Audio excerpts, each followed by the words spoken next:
Tampoco descansa la Fórmula 1 este fin de semana, toca Gran Premio de Brasil, uno de los mejores circuitos que tenemos en el calendario Fórmula 1, al menos en mi opinión, y por supuesto vamos a hacer aquí la previa perfecta. Empezamos analizando el esquema del circuito, sectores, zonas de DRS, puntos clave de adelantamiento, y luego hablamos un poco de los datos que caracterizan este circuito y vais a entender perfectamente a qué circuito se parece y a cuál no se parece en absoluto. Empezando por este esquema, como digo, veis rápidamente que tenemos tres sectores, como siempre, y además bastante diferentes. Fijaos que en el primer sector tenemos final de recta de meta, serie de enlazadas de curva de velocidad media, podríamos decir que son la 1 y 2, y luego todo esto que se hace a fondo. Por lo tanto, un poco más de velocidad punta te va a dar rendimiento en el primer sector. En el segundo tenemos la enorme mayoría de curvas cerradas, por no decirlas todas, porque fijaos que en toda esta zona tienes que ir a medio gas, tocando un poquito el freno. Entonces, si tienes más apoyo en curva lenta, curva media, un poquito más de carga aerodinámica, ese va a ser tu sector sin duda. Y el tercer sector es una frenada, esta curva que es más cerrada de lo que parece porque el circuito es bastante estrecho, y todo esto que se hace a fondo. Por lo tanto, si vas bien en el primer sector por velocidad punta, seguramente en el tercero también. Eso sí, si tienes un poquito más de carga aerodinámica, destacarás sobre todo en el primer sector más que en el tercero. Y en cuanto a las zonas de adelantamiento, zona de DRS es uno de los circuitos más espectaculares que hay por una característica muy concreta que tienen muy pocos circuitos. Y es que tienes aquí una zona de DRS, justo después otra, que aunque haya tres curvas solo la separa una frenada, y en medio otro punto de detección de DRS. Es decir, si pasas a menos de un segundo el piloto que llevas delante después de la curva 13, aquí puedes abrir el DRS, y si adelantas, el otro piloto va a pasar a menos de un segundo de ti en este punto y te va a poder readelantar. Si no eres capaz de adelantar aquí, seguramente aquí vuelvas a pasar a menos de un segundo y puedas adelantar aquí. Así que es uno de esos circuitos en los que es muy interesante ver cómo se adelantan aquí y se readelantan, o incluso si alguno prefiere no adelantar aquí para poder adelantar aquí y que luego no haya una zona de DRS para que el otro piloto le devuelva el adelantamiento. Es un circuito espectacular para esto. Y dicho esto, ya podemos pasar a analizar cada uno de los datos que caracterizan este circuito de Brasil, y empezando por la longitud, volvemos a tener un circuito muy cortito. De hecho, es prácticamente como el circuito de México, y por eso se van a dar las mismas vueltas que en el circuito de México, 71 vueltas para 4,3 kilómetros de circuito. Eso sí, la distancia desde la meta hasta el primer punto de frenada es infinitamente más corta que la que tenemos en el Gran Premio de México. Por lo tanto, va a ser muy interesante no tanto los primeros metros hasta la primera curva, sino cómo hacen esas enlazadas 1, 2 y 3, que explicaremos mejor mañana cuando hablemos de cómo se traza cada una de esas curvas. Y hablando de curvas, no tenemos tantas como en México, tenemos 15, en México eran 17, y el circuito es prácticamente igual. Por lo tanto, ese ratio de curvas por kilómetro sí que baja un poquito, pero tened en cuenta que hay una recta enorme, que sí que es verdad que incluye 2-3 curvas, por lo tanto es como si tuviésemos menos curvas todavía, pero ese segundo sector es donde se concentran la mayoría de ellas. Muy atentos a los tiempos por sectores en este Gran Premio.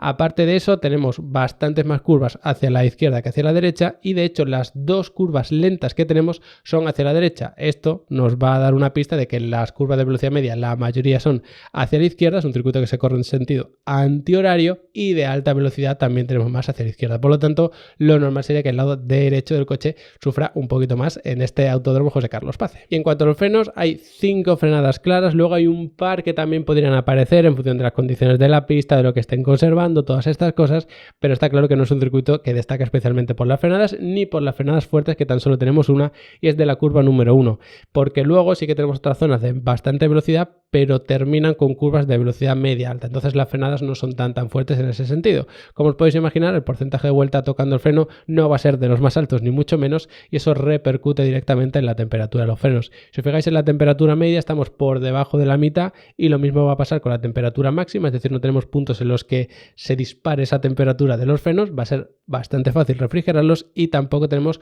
unos mínimos ni demasiado bajos ni demasiado altos, sí que más bien bajo, pero el tema de cristalización de los frenos por temperaturas demasiado bajas no suele, al menos, ser un problema en este circuito de Brasil. En cuanto al otro pedal, el del acelerador, sí que va a tener relativo protagonismo, porque aquí lo que miramos es el porcentaje de vuelta acelerando a fondo, es decir, si estás en un 80-90% ya no cuenta. Evidentemente en el segundo sector es donde cae muchísimo este porcentaje, porque hay muchas curvas en las que tienes que ir saliendo con mucho cuidado, ir a medio gas, soltar un poquito para poder corregir las trazadas, entonces eso hace que este porcentaje baje, pero se dispara dispara luego en el tercer sector y principio del primero por esa recta de meta. Sabéis que en las últimas curvas hemos visto que son a fondo, pues ahí evidentemente sube el porcentaje. Y otro porcentaje que puede estar interesante es el porcentaje en octava marcha, ese rango máximo de velocidad de un Fórmula 1, teniendo en cuenta que los reglajes están iguales para todos los circuitos en este caso, con las mismas condiciones y demás. Entonces no tengáis en cuenta el dato exacto, sino la comparativa entre circuitos, que esto está sacado del simulador. Entonces,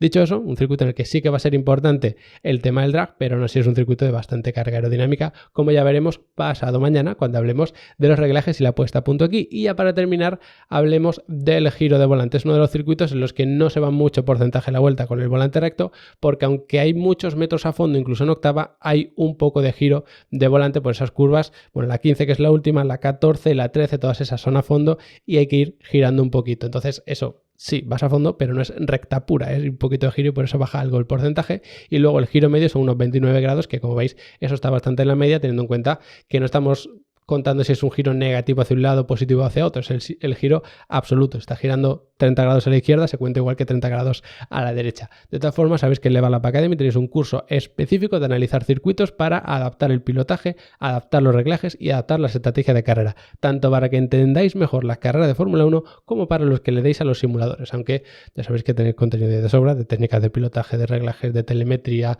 de software específicos de analizar telemetría, tenéis curso incluso introducción a CFD, de aerodinámica, de todo lo que se os ocurra lo tenéis ahí. Y por si tenéis alguna duda, estamos siendo este año además patrocinador formativo, por llamarlo de alguna manera, de un par de equipos de Fórmula Student, que para el que no lo sepa son equipos de carrera de ingeniería que se dedican a preparar coches para competir en tus universidades y demás, así por resumirlo mucho, aunque sea matizable. Así que de verdad, echad un buen vistazo porque desde el más bajo nivel hasta el más alto vais a tener contenido de sobra que podéis aprovechar. Como siempre, muchas gracias por quedaros hasta el final del vídeo y nos vemos mañana analizando cada una de las curvas de este circuito brasileño.